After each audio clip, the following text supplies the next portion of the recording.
அன்பின் காலம் தவக்காலம், அருளின் காலம் தவக்காலம். அன்பின் காலம் தவக்காலம், அருளின் காலம் தவக்காலம். திருநீற்று புதனுக்கு பின் வரும் சனி. நற்செய்தி வாசகம்.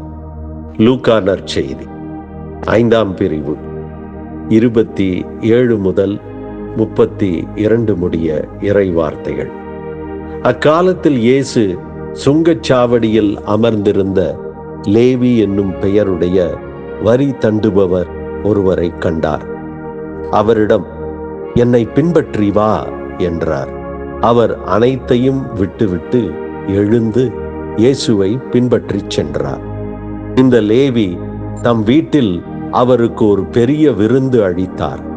வரி தண்டுபவர்களும் மற்றவர்களும் பெருந்திரளாய் அவர்களோடு பந்தியில் அமர்ந்தார்கள்.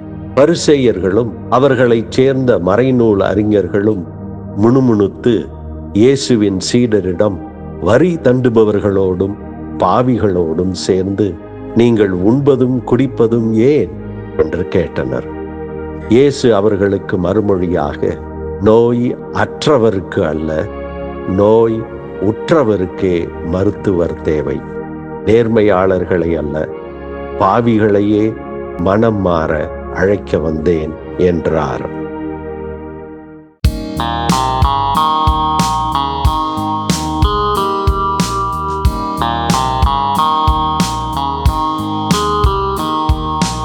ஆண்டவரே, உம் வழியை எனக்கு கற்பித்தருளும்.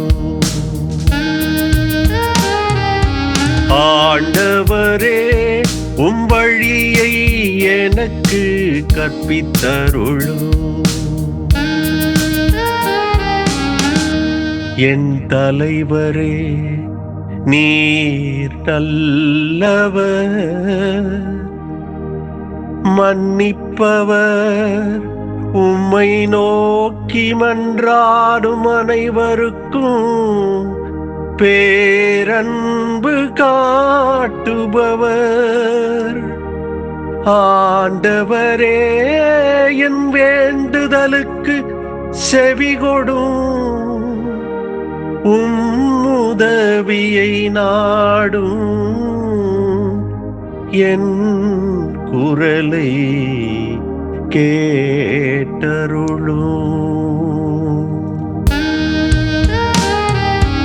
ஆண்டவரே, உம் வழியை எனக்கு கற்பித்தருளும்.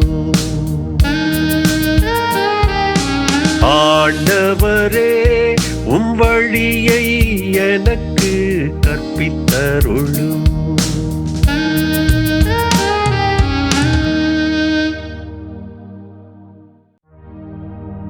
பாவி என்று கருதப்பட்ட, பலரால் கணிக்கப்பட்ட வரிதண்டும் மத்தேயுவை அழைத்து அவர் இல்லத்தில் மனம் திரும்பியதின் கொண்டாட்ட விருந்தில் இயேசு பங்கெடுப்பதுதான் இன்றைய நற்செய்தி. நோயுற்றால் நாம் மருத்துவரை நாடிச் செல்லுகிறோம். நோயுற்ற நம்மை தேடி மருத்துவர் நம் வீட்டுக்கே வந்து நம்மை குணப்படுத்தினால் அதனுடைய அர்த்தமே வேறு. அது நம்மை தேடி வரும் மருத்துவர் நம்மீது கொண்ட அக்கறையை, அன்பை, எதையும் நம்மிடம் எதிர்பார்க்காத அவரது எளிமையை, யதார்த்தமான இயல்பை காட்டுகிறது.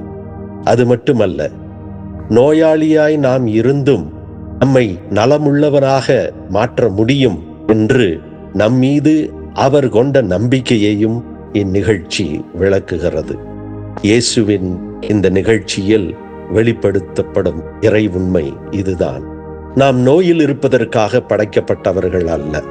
நாம் நோயில் இருந்தாலும் நாம் நலமாகும் ஆற்றல் நம்மிடம் இருக்கிறது என்பதை இயேசு நம்புகிறார். நாம் நலமாக வேண்டும் என்று விரும்புகிறார். பாவி என்றாலும் மனம் திரும்பி தூய வாழ்வை வாழக்கூடிய ஆவியாரின் ஆற்றல் நம்முள் செயல்பட முடியும் என்று இயேசு நம்மை நம்புகிறார். நம் வாழ்க்கை ஆவியாரின் ஆற்றலாக மாற வேண்டும் என்று அவர் விரும்புகிறார். நாம் நலம் பெற என்னை பின்பற்றி வா என்று அன்று மத்தேயுவை அழைத்தது போல இன்று நம்மை அழைக்கிறார். நோயுற்ற நம்மை தேடி வரும் மருத்துவர் அவர் வழியில் வாழ, அவருடன் விருந்துண்ண நம்மை அழைக்கிறார். நம் தவக்கால ஜப தப முயற்சிகள் அவர் அழைப்பை கேட்க காதுகளை திறந்து விடட்டும். அவரோடு விருந்து கொண்டாட மனதை பண்படுத்தட்டும்.